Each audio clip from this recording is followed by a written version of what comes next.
ကျွန်တော်အဖေကကုန်းပေါ်မှာဘရင်တဆူဖြစ်တဲ့ truck အမေကတော့လျက်စီးလိုမြန်တဲ့ရက်တာတကောင်ပါဒါပေမဲ့ကျွန်တော်ဥကပေါက်လာတော့ကုတ်ကုတ်ကက်ကက်ပဲအော်တက်တဲ့အမွေးဖွားဖွားချက်ပေါက်လေးဖြစ်နေခဲ့တဲ့အဖေကသူ့သွားကြကဟာကွက်ထက်တောင်တင်းငယ်လုံးနဲ့ကျွန်တော်ကိုကြည့်ပြီးဒေါသထွက်လွန်းလို့ငကားသွေးတွေတောင်အန်ထရမတက်ဖြစ်ခဲ့ရတဲ့အဖေဟာ3 ရက် 3 ညတိုင်တိုင်ဟိန်းဟောက်ပြီးဒေါသပုံချခဲ့တယ်လို့အမေရဲ့အမီးကိုကိုက်ဆွဲပြီးငိုအောင်လုပ်တဲ့အထိတန်တရားတွေဝင်နေခဲ့တာပ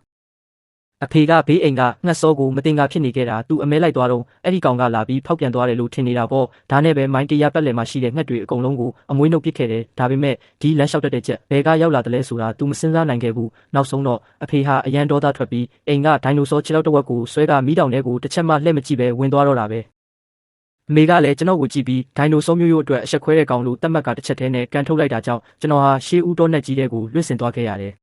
ပြန်လဲမွေးဖွားလာသူဖြစ်ပေမဲ့ဒီလိုကြက်ပေါက်လေးဘဝနဲ့အစပြုရတာဟာတကယ်ကိုအိမ်မက်ဆိုးအဆင့်ပါပဲအဲ့ဒီတုန်းကကျွန်တော်ဟာအကောင်ကြီးတွေကိုကိုယ်တိုင်မလိုက်နိုင်တော့တခြားဒိုင်နိုဆောတွေစားချင်းစားကြံတွေကိုပဲလိုက်ကောက်စားခဲ့ရတဲ့အချိန်တွေကြာလာတော့ကျွန်တော်ဟာတစားတန်မာလာခဲ့ပေမဲ့ကြက်အမွေးတွေကတော့ပါလာမြဲပဲကျွန်တော်ခန္ဓာကိုယ်ဟာပူပေါင်းတစ်ခုလိုဖောင်းကားလာပြီးအရက်ဆက်3ပေလောက်အထိမြင့်လာခဲ့တယ်ကိုကြည့်လိုက်ရင်တကယ်ကိုတိုက်ချက်ကြီးတကောင်လိုပဲဒါပေမဲ့ကျွန်တော်မပြောပါဘူး truck တွေးပါတဲ့ကြက်တကောင်ဖြစ်ရှင်တန်ရတာဟာစိတ်ပိုင်းဆိုင်ရာညှဉ်းပန်းနှိပ်စက်မှုတစ်ခုလိုပါပဲဒါနဲ့ပဲဒီနေ့မှာတော့မခံစားနိုင်တော့တဲ့အစုံ6ကမ်းပါတစ်ခုကနေခုံချပြီးအစုံစီရင်ဖို့ပြင်လိုက်တယ်ဒါပေမဲ့မလန့်မကန့်မှာငကားဖြူတကောင်ကိုမြင်လိုက်ရတဲ့အခါကျွန်တော်စိတ်တွေချက်ချင်းပြောင်းလဲသွားခဲ့တယ်အရင်ကဒိုင်နိုဆောမတွေကိုစိတ်မဝင်စားခဲ့ပေမဲ့ဒီငကားဖြူကတော့တမျိုးလေးပဲသူမဟာသွဲလျပြီးကြော်ရှင်တဲ့ကိုလုံးကိုပေါက်ရှိပြီးစီးနှင်းလိုဖြူဖွေးနေတယ်သူမရဲ့ခြေသေးတွေကတော့အနက်ရောင်ပါသွားတွေကိုဖျက်ပြနေရင်တောင်ရုပ်မဆိုးပဲဘရင်မတပါလို့အရှိန်ဝါမျိုးရှိနေတယ်ကျွန်တော်ရဲ့လူသားအသိစိတ်ကတားဆီးနေပေမဲ့ဒိုင်နိုဆောဗီဇာကတော့ယူသွမတက်ဖြစ်နေခဲ့ပြီးအဲ့ဒီအချိန်မှာကျွန်တော်ခေါင်းထဲကိုအတွေးတစ်ခုဝင်လာတယ်ငန်းသားစားဖို့အိမ်မက်မက်တဲ့ဖားဟာချက်ဖားကောင်းကောင်မဟုတ်ဘူးတဲ့ကျွန်တော်ဆုံးဖြတ်ချက်ချပြီးတာနဲ့ဘရင်တပါလိုဟန်အပြည့်နဲ့ငကားဖြူစီကိုရှောက်သွားလိုက်တယ်ကျွန်တော်ကိုမြင်တာနဲ့သူမဟာချက်ချင်းတတိထားပြီးဟိန်းဟောက်ကချင်းချောက်လိုက်တယ်အမှန်တော့ကျွန်တော်ကကြက်နဲ့တူပေမဲ့ကြက်တွေထဲမှာတော့ဘရင်ပဲလေတာမန်ဒိုင်နိုဆောမတွေဆိုရင်ကျွန်တော်ကိုမြင်တာနဲ့ပြေးကြတာဒါပေမဲ့ဒီငကားဖြူရဲ့မျက်လုံးတွေထဲမှာတော့ကျွန်တော်ကိုနှိမ့်တဲ့အရေးအယောင်တွေတွေ့နေရတဲ့မင်းသမီးတစ်ပါးကလမ်းဘေးကွေးတစ်ကောင်ကိုကြည့်တယ်လို့မျိုးပေါ့ကျွန်တော်ကြက်နဲ့တူပေမဲ့ drag တွေးပါတဲ့ကောင်ပဲကျွန်တော်ခွန်အားပြည့်နဲ့တွန်းကျူးလိုက်ပြီးအတောင်ပံတွေကိုခက်ကသူမနာကိုတိုးသွားလိုက်တယ်ကျွန်တော်ရဲ့မောက်မာတဲ့အပြုမူကသူမကိုဒေါသထွက်စေပုံရတယ်သူမဟာသူမရဲ့အရှင်ကိုအတုံးချပြီးကျွန်တော်ကိုအရင်တိုက်ခိုက်တယ်ဒါပေမဲ့အဲ့ဒီအချိန်မှာပဲအဖေစီကအမွေရခဲ့တဲ့ခွန်အားတွေပောက်ကွဲထွက်လာပြီးကျွန်တော်ရဲ့တန်မာတဲ့ခြေသေးတွေနဲ့သူမကိုမြေကြီးပေါ်မှာဖိထားလိုက်တယ်သူမဘလို့ပဲရုန်းကန်ပါစေအလကားပါပဲ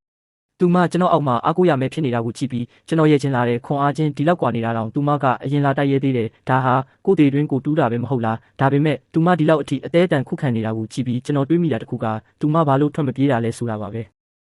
ဲထူးဆန်းတဲ့လက္ခဏာတွေအရဒီငကားဖြူဟာတာမန်ဒိုင်နိုဆောတကောင်မဟုတ်မှန်းသိတာပါတယ်ခဏတာတွင်းမှာပဲကြက်ဖတုံတန်တွေနဲ့ငကားဟင်းတန်တွေဟာရောထွေးကုန်တော့တာပဲသူမဟာဘလို့ပဲပြန်တိုက်ပါစေအညံ့ခံမဲ့အစားအသေးခံမဲ့ပုံစံမျိုးဖမ်းနေခဲ့တယ်ကျွန်တော်ရင်ထဲမှာဒေါသလိုင်းတစ်ခုထက်ချက်တက်လာပြီးထက်မြက်တဲ့ခြေသေးထိန်နဲ့သူမရဲ့လက်ပင်ကိုတေးပြီးချင်းချောက်လိုက်တယ်တေမင်းရဲ့အရေးအယောင်ကသူမကိုဝန်းရံသွားပေမဲ့ဒါဟာလည်းအလုံးမဖြစ်ခဲ့ပါဘူးသူမကပို့ပြီးတော့တောင်ရုန်းကန်လာခဲ့သေးတ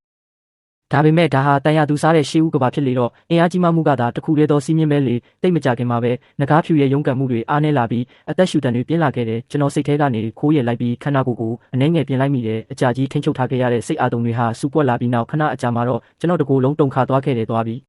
ဒီငကားမကအခွင့်အရေးကိုအတုံးချပြီးကျွန်တော်ကိုပြန်ကိုက်လိုက်တာပဲကျွန်တော်သူမကိုအမြန်ပဲပြန်ဖိထားလိုက်ရတယ်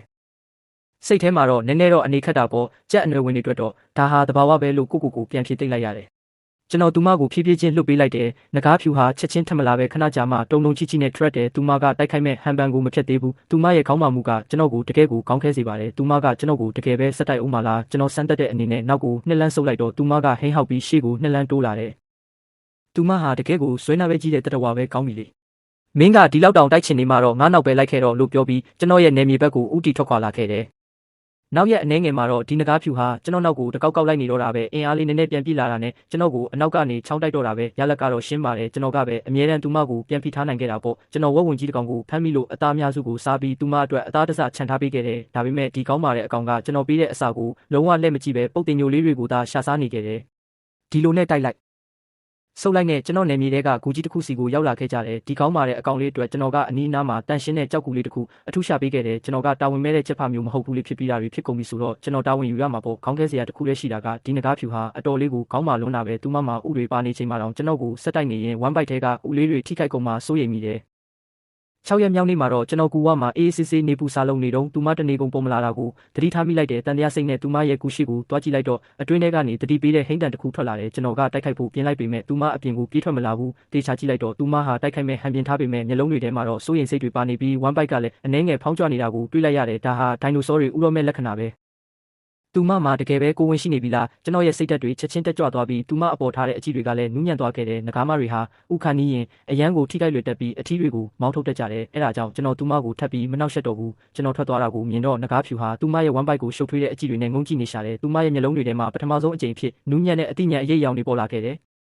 ကျွန်တော်ကိုပြန်ရောက်တဲ့အခါမှာတော့စိတ်တွေလုံးဝတည်ငြိမ်မနေတော့ဘူးမျိုးဆက်ဆိုတဲ့စကားလုံးဟာကျွန်တော်လိုထူးဆန်းတဲ့တရဝတစ်ကောင်အတွက်တောင်ကြီးတစ်လုံးလိုလေးလံလုံးပါတယ်သူမဘေးကင်းဖို့အတွက်ကျွန်တော်ဟာသူမရဲ့ကူပတ်ပတ်လည်မှာကင်းလှည့်ပြီးစောင့်ရှောက်ပေးဖို့ဆုံးဖြတ်လိုက်ပါတော့တယ်တိတ်မကြခင်မှာပဲငကားဖြူဟာဥဥဖို့အတွက်လုံခြုံတဲ့နေရာကိုစတင်ရှာဖွေပါတော့တယ်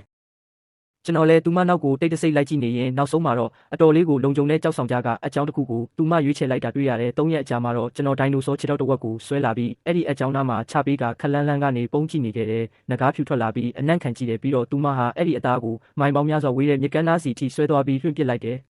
ကျွန်တော်တကယ်ကိုအံ့ဩသွားမိတယ်သူမဟာဒီအသားကိုကျွန်တော်ယူလာပေးမှန်းတေချာပေါက်သိပါတယ်ဒါပေမဲ့အသားရဲ့သွေးနှံကြောင့်သူမရဲ့အသက်ရှိရာကိုတခြားသားရဲတွေတီးသွားမှဆိုလို့အဝေးကိုတွားလွှင့်ပစ်ခဲ့တာပါသူမရဲ့အတိညာဟာတကယ်ကိုမနှိမ့်ကြလာဘူးဒါပေမဲ့ကျွန်တော်ဘက်ကလည်းအနားမှာရှိတဲ့အန်ရတွေကိုရှင်းထုတ်ပေးဖို့လိုသေးတာမို့မိုင်နှင်းငယ်အကွာကရွှွလွန် IC ကိုထွက်လာခဲ့တယ်အဲ့ဒီမှာပေ30ကျော်ရှိတဲ့ရှေးဦးမီကျောင်းကြီးတစ်ကောင်ရှိနေပြီးကျွန်တော်ကလွဲရင်ဒီနယ်မြေမှာအန်ရရှိဆုံးတတော်ပါပဲငကားဖြူတာဒီကောင်နဲ့တိုးရင်တေချာပေါက်အသေးခံရမှာပဲလေအဲ့ဒီတော့ဒီကောင်ကြီးဒီနေ့တေကိုတေရမယ်ကျွန်တော်ကန်းဆက်မှာရက်ပြီးစိန်ခေါ်တဲ့အနေနဲ့တစ်ချက်တွန်းကျူးလိုက်တဲ့ရေပြင်ကပောက်ကွဲထွက်လာပြီးထက်မြက်တဲ့သွားတွေနဲ့ပစက်ကြီးကကျွန်တော်စီကိုဥတီလာတဲ့အဲ့ဒီစက္ကန့်ပိုင်းမှာပဲကျွန်တော်ကအရှိန်နဲ့ခုန်တက်ပြီးရှောင်လိုက်ကသူမရဲ့မျက်ခွန်နုနုကိုခြေသေးနဲ့ဆွဲကုပ်လိုက်တဲ့သွေးတွေပန်းထွက်လာပြီးမိချောင်းကြီးဟာနာကျင်စွာနဲ့လူးလိမ့်နေတော့တာပဲဒီတိုက်ပွဲကနာယူဝက်လောက်ကြာခဲ့တယ်ကျွန်တော်ဟာကုန်းတတဝါဖြစ်ပေမဲ့ track ရဲ့ခွန်အားနဲ့ရက်တာရဲ့လင်မြန်မှုရှိနေသူမှုနောက်ဆုံးမှာတော့မိချောင်းကြီးရဲ့ဦးကောင်းကိုဖောက်ပြီးတက်ပစ်လိုက်နိုင်တယ်ကျွန်တော်လည်းဒဏ်ရာတွေနဲ့အတော်လေးပင်ပန်းသွားခဲ့ပေမဲ့မနာသေးပဲမိချောင်းသားအချို့ကိုကြောက်အကြောင်းစီဆွဲယူလာခဲ့တယ်ဒီတစ်ခါတော့ငကားဖြူထွက်လာတာကိုမြင်လိုက်ရတယ်သူမရဲ့ဝမ်းပိုက်ကချက်ရက်သွားပြီဆိုတော့ဥတွေဥပြီးပြီပေါ့ဒီတစ်ခါတော့သူမအစာကိုလွှင့်မပစ်တော့ပဲကျွန်တော်ရှေ့မှာတင်စားလိုက်တယ်အဲ့ဒီအချိန်မှာကျွန်တော်ရင်ထဲမှာဝမ်းသာလွန်းလို့ငိုချင်စိတ်တွေပေါက်လာခဲ့တယ်မျက်ရည်တွေကိုအနိုင်နိုင်ထိန်းထားရင်းသူမကိုကြောခိုင်းထားလိုက်မိတယ်ငကားဖြူကအစာစားပြီးတော့ကျွန်တော်ကိုအေးဆက်ဆက်တစ်ချက်ကြီးကဂူထဲကိုပြန်ဝင်သွားတယ်အခုတော့ကျွန်တော်ဟာမယားနဲ့သားသမီးရှိတဲ့ငကားဖေမဟုတ်ဘူးချက်ဖို့တကောင်ဖြစ်သွားပြီပေါ့နောက်ထပ်6လလောက်ကြာတဲ့အခါမှာတော့ကျွန်တော်အလေးချိန်ပေါင်းရချီရှိတဲ့ဒိုင်နိုဆောခြေထောက်တစ်ဖက်ကိုထမ်းပြီးဂူဝကိုရောက်လာခဲ့တယ်ခဏလောက်ဝေခွဲမရဖြစ်နေပြီးမှကျင်းမြောင်းတဲ့ဂူဝကနေအတင်းတိုးဝင်ခဲ့လိုက်တယ်ဘာပဲဖြစ်ဖြစ်ဒီမိသားစုကအခုတော့အရေးကြီးဆုံးပဲလေဂူထဲမှာငကားမလေးအိပ်ပျော်နေတာကိုမနှောက်ယှက်ပဲအစ်စ်လေးပေါက်လာတဲ့ကလေးနှစ်ကောင်ကိုပဲကြည့်နေလိုက်တယ်ကျွန်တော်ကတော့ဂူဝမှာတကားဆောက်တဲ့မင်းကြီးလိုပြင်းဆောက်နေခဲ့တယ်ဒါပေမဲ့အဲ့ဒီအချိန်မှာပဲကောင်းကင်နဲ့မြေကြီးကြားမှာထူးဆန်းတဲ့ကြောက်ရက်ဖြစ်မှုတွေစတင်လာခဲ့တဲ့စိုးရိမ်စိတ်တွေနဲ့ဂူဝမှာလဲနေတော့ငကားဖြူကမျက်လုံးပွင့်လာတယ်သူမရဲ့ရွှေရောင်မျက်ဝန်းတွေထဲမှာလူသားတစ်ယောက်လိုစဉ်းစားတွေးခေါ်မှုတွေနဲ့အံ့ဩထိတ်လန့်မှုတွေအရေးရောင်ပေါ်နေတာကိုကျွန်တော်သတိထားမိလိုက်တဲ့တစ်ချိန်တည်းမှာပဲဒီရှေးဦးကဘာကြီးတစ်ခုလုံးကတရဝါတွေဟာထူးဆန်းတဲ့အတန်တွေနဲ့အော်ဟောက်နေကြပြီးဝေးလံတဲ့မီးတောင်တွေကနေလည်းထူးဆန်းတဲ့တိမ်တိုက်တွေထွက်ပေါ်လာခဲ့တယ်တမိုင်းမှာမှတ်တမ်းမတင်ဘူးတဲ့အစွမ်းထက်တဲ့တရဝါကြီးတွေလည်းနိုးထလာနေပုံရတယ်10မိနစ်လောက်သာကြာတဲ့ဒီထူးဆန်းတဲ့ဖြစ်ရပ်ဟာခီးတေးရှက်ခေကြီးတစ်ခုလုံးကိုပြောင်းလဲပစ်ဖို့လုံလောက်မှန်သူတို့သိနေကြတဲ့ကမ္ဘာ့ဂေဟစနစ်ကြီးတစ်ခုလုံးဟာအပြင်းထန်လှုပ်ခတ်သွားပြီးအင်အားကြီးမားတဲ့အပြောင်းလဲလိုင်းလုံးကြီးတစ်ခုစတင်ပေါ်ပေါက်လာပါတော့တယ်